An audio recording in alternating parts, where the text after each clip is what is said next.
കിച്ചാമണി നീ ഇങ്ങനെ ഇരിക്കുന്ന കണ്ടിട്ട് ഭയങ്കര അസൂയ തോന്നി. കിച്ചാമണി ആവേശം ഇഷ്ടമായോ? സിനിമ ഇഷ്ടമായോ? കള്ളിപ്പെണ്ണ് സിനിമയ്ക്ക് കൊണ്ടുപോയില്ല എന്നുള്ളൊരു പരാതിയായിരുന്നു കള്ളി. കള്ളി എന്ന് പറഞ്ഞത് കള്ളി എന്നല്ല, ഇത്ര നിഷ്കളങ്കായിട്ടുള്ള കൊച്ചിനെ കള്ളി എന്ന് വിളിക്കാൻ കൊള്ളില്ല അല്ലേ?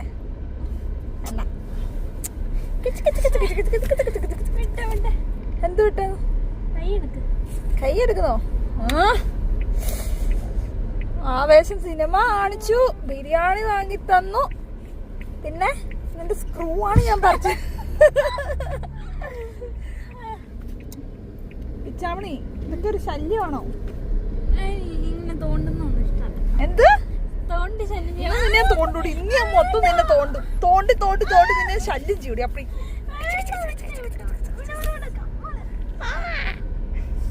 നിന്നെയൊക്കെ എങ്ങനെയാണ് സ്കൂളിൽ സഹിക്കുന്നത്? പിള്ളേരൊക്കെ അല്ലേ? പിള്ളേരെങ്ങനെ സഹിക്കുന്നു നിന്നെ? അവിടെ ഒരാള് ഹലോ, ഇവിടെ ആരും ഒന്നും മിണ്ടുന്നില്ലല്ലോ.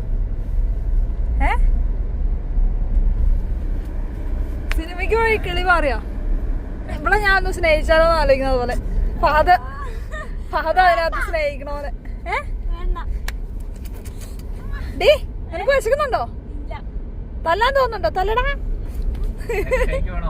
ഷെയ്ക്ക് വേണോ? എനിക്ക് വണ്ടി നിർത്തൂ, എനിക്ക് ഷെയ്ക്ക് കുടിക്കണം. അങ്ങനെ നമ്മൾ സിനിമയൊക്കെ കണ്ടൊരു ബിരിയാണിയൊക്കെ കഴിച്ചെങ്കിൽ ഞാൻ അത്ര സാറ്റിസ്ഫൈഡ് അല്ലായിരുന്നു കേട്ടോ. സംതിങ് ഹെൽത്തി ആയിട്ട് എനിക്ക് എന്തെങ്കിലും കുടിക്കണം എന്നൊരു തോന്നലാണ്. അപ്പോൾ ഹെൽത്തി എന്ന് പറയുമ്പോൾ ആകെ മൊത്തം മനസ്സിൽ വരുന്ന ഒരേ ഒരു സാധനം ഷാർജ ഷേക്കാണ്. ഷാർജ ഷേക്ക് അല്ല കേട്ടോ, ഡ്രൈ ഫ്രൂട്ട് ഷേക്കാണ്. ഡ്രൈ ഫ്രൂട്ട് ഷേക്ക് കുറച്ച് മധുരമൊക്കെ കുറച്ച് ഒരു മീഡിയം ഷുഗറിൽ എടുത്തു കഴിഞ്ഞാൽ അത്യാവശ്യം ഹെൽത്തി ആണെന്ന് വിശ്വസിച്ച് നമുക്ക് കുടിക്കാൻ പറ്റുന്നതാണ് എൻ്റെ ഒരു വിശ്വാസം കേട്ടോ. കൂടെ നമ്മൾ 2 കേക്ക്സും കൂടെ ഓർഡർ ചെയ്തിട്ടുണ്ടായി. നമ്മൾ ബൺസ് ആൻഡ് ബീൻസിലാണ് കയറിയിരിക്കുന്നത്. തൊടുപുഴയുള്ള ബൺസ് ആൻഡ് ബീൻസിൽ, പുതിയ ബൺസ് ആൻഡ് ബീൻസിലാണ് കേട്ടോ കയറിയിരിക്കുന്നത്. നല്ല കേക്ക്സ് ആയിരുന്നു.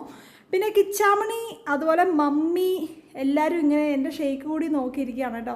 എനിക്ക് എന്ത് ഓർഡർ ചെയ്ത് കഴിഞ്ഞാലും അത് 2 സിപ്പ് എടുക്കുമ്പോഴത്തേക്കും മതി, പിന്നെ ബാക്കിയുള്ളവർക്ക് ഞാൻ അത് കൊടുക്കും കേട്ടോ. അതാണ് ഇപ്പോഴും നടന്നുകൊണ്ടിരിക്കുന്നത്.